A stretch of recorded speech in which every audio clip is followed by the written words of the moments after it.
जय गुरु जी। शुक्राना गुरु जी सारी संगत को। जय गुरु जी प्यारी प्यारी संगत को। एक बार फिर से जय गुरु जी। संगत जी, कल की चिंता मत करो, कल की चिंता मत करो, भरोसा रखो भगवान पे। जिसने आज तक संभाला है, जिसने आज तक संभाला है, आगे भी संभालेंगे। जय गुरु जी। शुक्राना गुरु जी। संगत जी, गुरु जी से आज्ञा लेकर आज फिर से मैं आपके सामने एक सत्संग लेकर आई हूँ और आशा है आप उसे ध्यान से सुनेंगे। मेरी गलतियों को माफ करते हुए आप सब उसे ध्यान से सुनेंगे। तो गुरु जी की आज्ञा लेती हूँ। गुरु महाराज मंत्र जाप शुरू करने की आज्ञा दें। ओम नमः शिवाय। शिव जी सदा सहाय। ओम नमः शिवाय।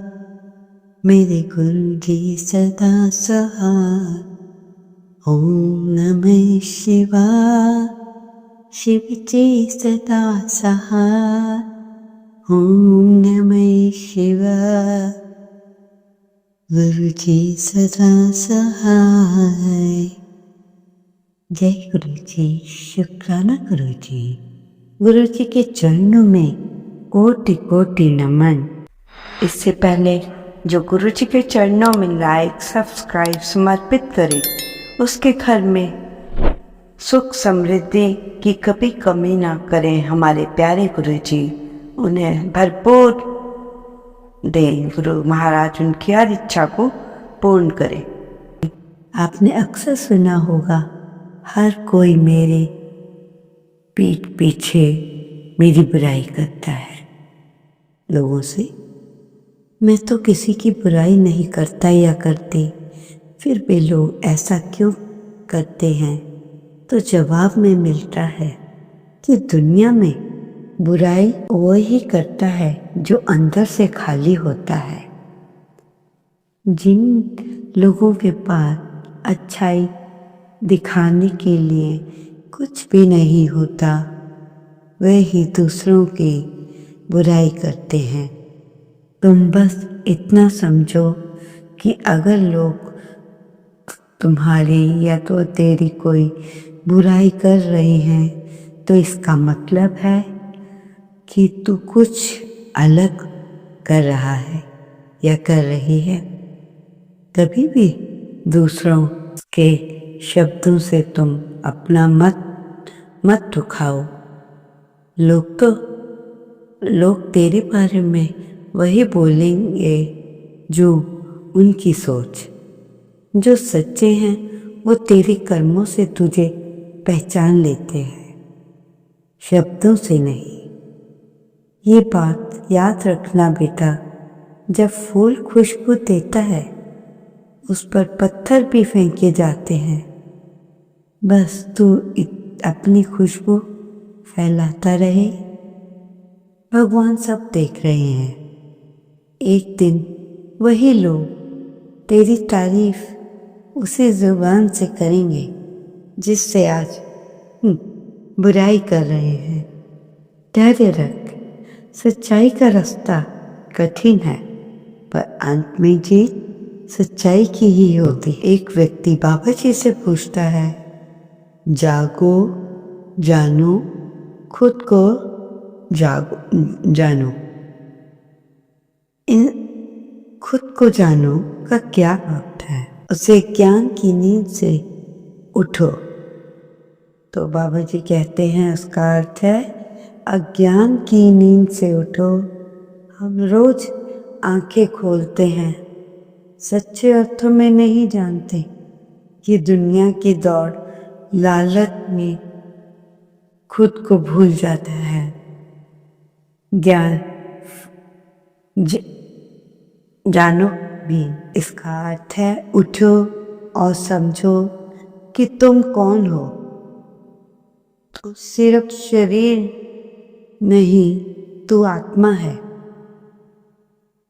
उस परमात्मा का अंश है और जब ये बात दिल से समझ आती है तो आत्मा परमात्मा का अंश, और जब जब ये बात समझ आती है तो डर और ईर्ष्या जलन सब मिटने लगते हैं और खुद को खोजो। इसका अर्थ है कि खुद को खोजना हर मंदिर या माला या किताबों में नहीं, असली ईश्वर तो हमारे सन्नाटे के अंदर है। वहाँ पहुँचने के लिए ध्यान, सेवा और सच्चाई का रास्ता अपनाना होगा। याद रखो बेटा, जब तू खुद को पा लेता है तब भगवान अपने आप मिल जाते हैं। अपने आप उस रोशनी को खोज जो हमेशा तेरे साथ है। भक्त प्रश्न पूछता है कि तुम एक नाम नहीं, इसका क्या अर्थ है? इसका अर्थ है जो लोगों ने तुझे बुलाने के लिए नाम रखा है, जो नाम समाज ने दिया है, तेरी असली पहचान तेरे कर्म विचार तेरे प्रेम से मिलते हैं। प्रेम से मिलते हैं। इंसान के अंदर एक अदृश्य शक्ति होती है जो कभी बूढ़ी नहीं होती, कभी मरती नहीं, पर तेरे कर्मों की गूंज हमेशा रहती है। इसलिए तू अपने नाम के पीछे मत भाग। जो उस शक्ति को पहचान लेता है, खुद को समझ लेता है, कोई तुझे छोटा नहीं कर सकता। बस ये बात याद रखना, तू भी एक इंसान है, ठीक है? संगत जी, जितना ध्यान हम दूसरों पर और देते हैं कि वो क्या कर रहा है, उसके पास इतना पैसा कैसे आया, ये ऐसे कैसे कर सकता है, कहने का अर्थ है जितना ध्यान हम दुनिया पर देते हैं उतना ध्यान हम मालिक पर दें तो दुनिया के दिखावे की जो बात है वो तो आपके साथ कभी है ही नहीं, बस मतलब निकाल रही है। कहने का अर्थ है जो दुनिया आपके लिए बड़ा हाई आपके घर आके बात करती है, खाती पीती है, एक्चुअली वो दुनिया आपके साथ है ही नहीं। तो ये सब मतलब निकाल रहे हैं, पर मालिक कभी भी साथ नहीं छोड़ता। तुमने अगर किसी को बनाना ही अपना है तो मालिक को बनाइए, जिसका कोई नहीं उसका मालिक होता है। इसलिए हमें नहीं घबराना, इसलिए हम मालिक की शरण में रहते हैं तो वो ही हमें संभालते हैं। इंसान तो केवल एक जरिया बन के आता है।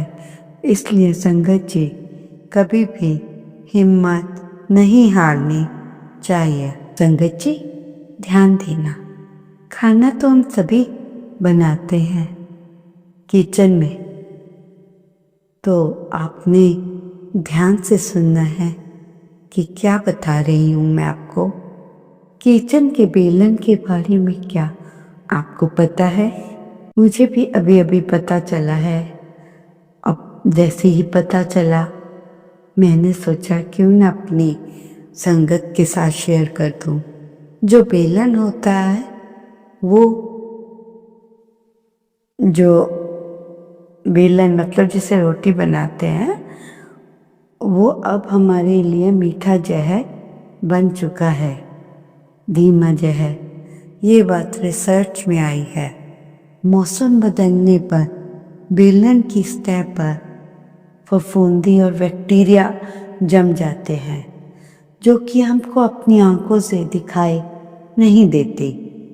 जब हम उस बेलन से रोटी बेलते हैं तो बैक्टीरिया आपकी रोटी में जाकर पेट पर हमला करते हैं।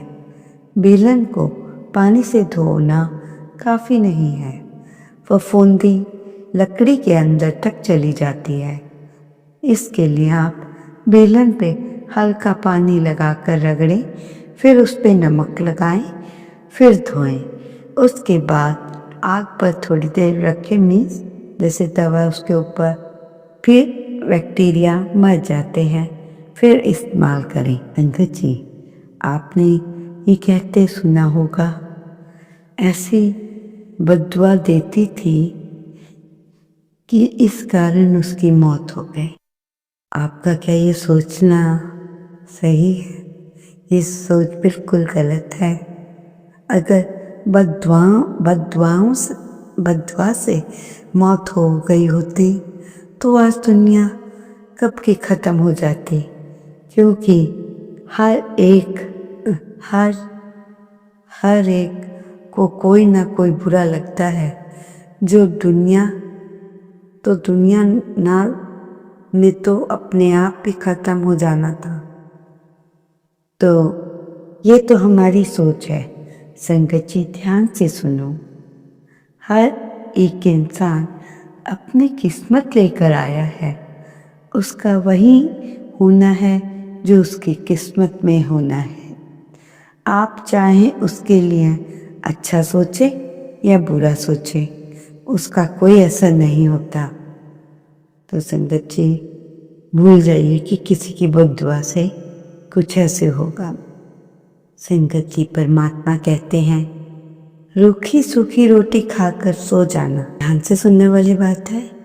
रूखी सूखी रोटी खाकर सो जाना, परंतु अपनों के सामने कभी भी हाथ मत फैलाना, क्योंकि जितना वो देंगे नहीं, उससे अधिक आपको सुनाएंगे। जब तक दुख पर नहीं बीतती, दूसरों की पीड़ा नाटक लगती है। किसी ने फूल से पूछा, जब तुम्हें तोड़ा गया तब तुम्हें दर्द नहीं हुआ? तो फूल ने कहा, तोड़ने वाला इतना खुश है कि मैं अपना दर्द ही भूल गया। कभी भी किसी को कमज़ोर नहीं समझना चाहिए, क्योंकि 10 रुपए का पेन भी करोड़ों का चेक लिखने में काम आता है। कोई भी आपका घर लूटने नहीं आते, बल्कि उनकी केवल एक ही मांग होती है कि घर में कोई रोटी बची हो तो दे दो। संगत जी, एक बुढ़िया थी, उसने अपने बेटे की शादी की चिंता थी, लड़की ढूंढ रही थी। उसे 2 लड़कियां मिली, एक बहुत ही पढ़ी लिखी और दूसरी नौकरी करती थी और बहुत सुंदर भी थी, और दूसरी लड़की जो कम पढ़ी लिखी थी, साधारण सी थी। बुढ़िया ने अपने बेटे को दोनों की फोटो दिखाई। बेटे को पढ़ी लिखी लड़की पसंद आई और माँ से कहा, माँ, मेरे को ये लड़की पसंद है, पढ़ी लिखी। पर साधारण सी लड़की, घर में लड़की पसंद, पर माँ को साधारण लड़की पसंद थी। पर माँ परेशान हो गई। फिर माँ एक बाबा के पास गई। बाबा ने कहा, कल अपनी बेटी को नंगे पाँव मेरे पास लेकर आना। जब उसने सारी बात बताई बुढ़िया ने, तो ऐसे कहा बाबा ने कि अपने बेटे को मेरे पास लाओ। बाबा ने कहा, ठीक है। बुढ़िया ने भी कहा ठीक है, बाबा ने भी कहा। अगली सुबह बुढ़िया और उसका बेटा बाबा के पास चल दिए, पर बाबा की उसके शर्त थी कि अपने बेटे को नंगे पाँव लेकर आना है, मेरे पास चल के आना है। जब वो बाबा के पास चले गए तो गर्मी के कारण बेटे का बहुत बुरा हाल हो रहा था। किसी तरह माँ बेटे दोनों बाबा के पास पहुँचे। बेटे ने बाबा से कहा कि बाबा, मेरा गला सूख रहा है, थोड़ा पानी दीजिए। तो बाबा ने उसे चांदी के गिलास में पानी दिया, लेकिन वो गर्म पानी था। लड़के ने पानी पीते ही बोला, बाबा, ये पानी तो गर्म है। बाबा मुस्कुराए और बोले, लेकिन गिलास तो चांदी का है ना, देखो कितना खूबसूरत है। बेटे ने कहा, लेकिन इससे मेरी प्यास कैसे बुझेगी, ये तो गर्म है। फिर बाबा मुस्कुराए और बोले, बेटा, वहाँ एक मटका रखा है, वहाँ जाकर पानी पी लो। वहाँ गया और पानी पिया, राहत महसूस हुई। तब बाबा ने कहा, देखो बेटा, ये चांदी का गिलास बहुत सुंदर है, लेकिन राहत तुम्हें मिट्टी के मटके से मिली ना। ऐसे ही जीवन में सुंदरता मायने नहीं रखते, वैसे ही सच्ची शांति हमें सादगी और गुणों में मिलती है। हमारी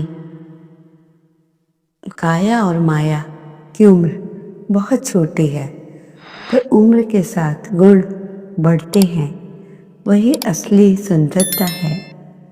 निष्कर्ष, सच्ची खूबसूरती चेहरे में नहीं, गुणों और सरलता में होती है। कभी कभी जो चीज़ साधारण लगती है, वह हमारे जीवन में सच्ची राहत और सुख देती है। संगत जी, अच्छे से समझ आ गया होगा, बाहरी सुंदरता व्यर्थ है। तब लड़के ने माँ से कहा, मैं साधारण लड़के से शादी करूँगा, क्योंकि अब उसे बाबा ने अच्छे से उदाहरण देकर समझा दिया था कि सुंदरता कुछ भी नहीं, सुंदरता बाहरी नहीं, अंदर से होनी चाहिए। तो संगत जी, आशा करती हूँ कि आपको ये सत्संग बहुत अच्छा लगा। ओम नमः शिवाय। शिव के सदा सहाय। ओम नमः शिवाय। गुरु जी सदा सहाय। जय गुरु जी। शुक्राना गुरु जी, अनंतम अनंत शुक्राना।